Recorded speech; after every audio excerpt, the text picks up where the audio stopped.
Hello, friends. Welcome back again. Okay, for today, I want to mumble again about inequality, but not inequality that in your mind. This is gonna be a very nggak bakalan banyak research di sini dan uh, nggak bakalan banyak hasil knowledge dari pendataan survei. No, no, no. This is just what I see today. Okay, so today aku lagi project ngerjain textbook bahasa Inggris untuk anak kelas 7 yang ini bakalan dipakai untuk semester depan.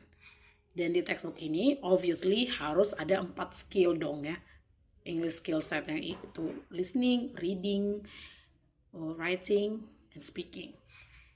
Of course, grammar pasti ada di dalamnya. Dan ketika menulisnya, aku sangat menggunakan ChatGPT.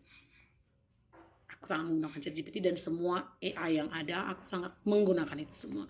Contohnya untuk mencari reading sendiri, agaknya boros waktu untuk mencari secara Google. Yang kayak, contoh teks bahasa Inggris itu bakalan capek banget. ChatGPT benar-benar menyelamatkan hidup saya saat mengerjakan proyek ini. So, waktu aku ngerjain reading ya misalnya gitu kan, waktu ngerjain reading, misalnya aku mau cari teks climate change. So I asked ChatGPT, write a text about climate change and create 5 questions out of the text. Oke, dan ketika aku read tuh teksnya hasilnya gitu-gitu, aku in some point merasa, oh my god, I think this text is too advanced untuk anak kelas 7.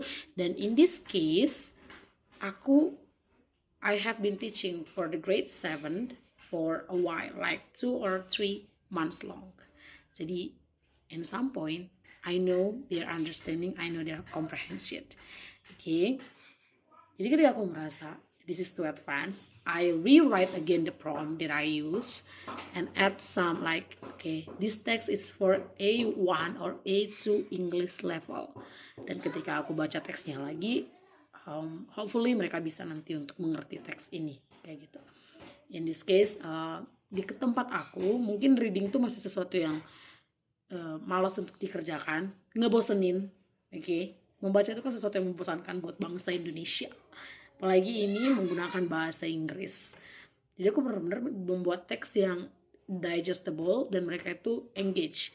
However, I cannot make it all at once karena pada akhirnya siswanya kan. Oke, udah jadi nih teksnya. At some point, somehow ketika research aku dapat textbook dari di Google gitu, English lesson for grade 7 pakai kurikulum Cambridge.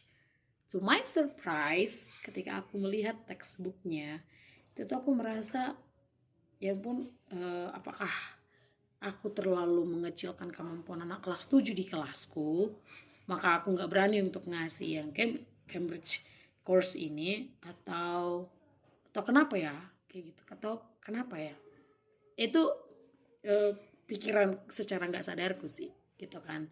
Karena pas ngebaca textbooknya si yang berdasarkan kurikulum Cambridge, aku merasa, oh my god, I think this is too advanced. Okay, please remember, aku nggak mau mengecilkan kemampuan anak. Okay, aku nggak mau mengecilkan kemampuan individu. Never and never cross in my mind.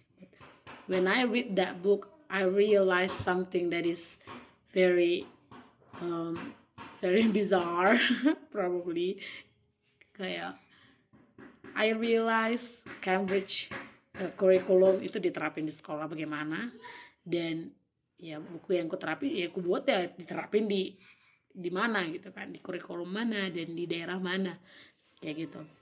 Ini ngingetin aku sama conversation yang diadain Nobel Prize di Seoul tahun 2023. Jadi ada pertanyaan, apakah seharusnya anak tuh dibeda-bedain gitu, yang terbaik digabungin, yang so-so digabungin kayak gitu. And to my surprise, dia bilang ternyata mensegregasikan anak tuh atau ngebedain anak, kemampuan anak tuh di satu sekolah ya, satu sekolah itu kurang bagus hasilnya kayak gitu.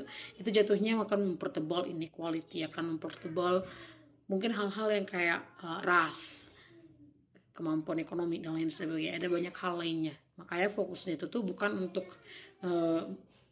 membuat mereka jadi pinter-pinter banget, tapi gimana untuk semuanya pinter bareng kayak gitu, memberikan edukasi yang berkualitas.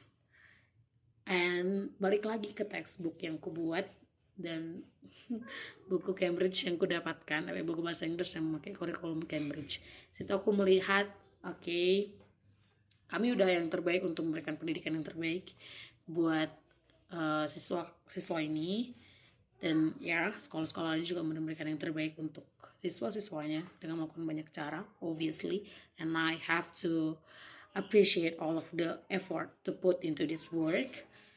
And in one slightly cross in my mind gitu, I realize that ini nih awal dari inequality sebenarnya, karena pada akhirnya mungkin sulit untuk bisa menerapkan kurikulum Cambridge untuk satu Indonesia. Sulit dong, say, kurikulum kita ganti baju terus tuh kayak gitu kan. Sulit untuk menerapkan ini semua, dan ya tidak masalah kayak gitu kan, tidak masalah dengan apa yang kita gunakan kayak gitu.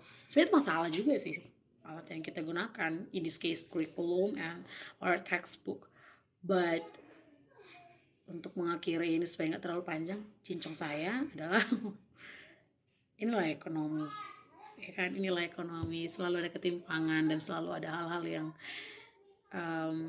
seharusnya itu bisa ditutup di edukasi ya, seharusnya ini bisa diselesaikan di sekolah ya, ternyata nggak bisa ya kayak gitu. Kenapa harus ada ekstra les-lesan sih di luar kalau misalnya sekolah bisa memberikan semuanya kayak gitu? Kenapa sih sekolah nggak bisa memberikan semuanya? Oh, ternyata nggak kayak gitu konsepnya gitu. Sekolah itu pun berbeda dengan pendidikan gitu. Maksudnya sekolah kita tempat kita untuk mendapatkan pendidikan, tapi sekolah itu tuh adalah set of society di mana anak belajar, berfungsi di sosial. Bukan hanya untuk biar pintar, bukan hanya untuk dapatin kerja dan lain sebagainya. Far more than that. Education is about you. Kayak gitu. Oke deh, mungkin mumbling kali ini itu dulu.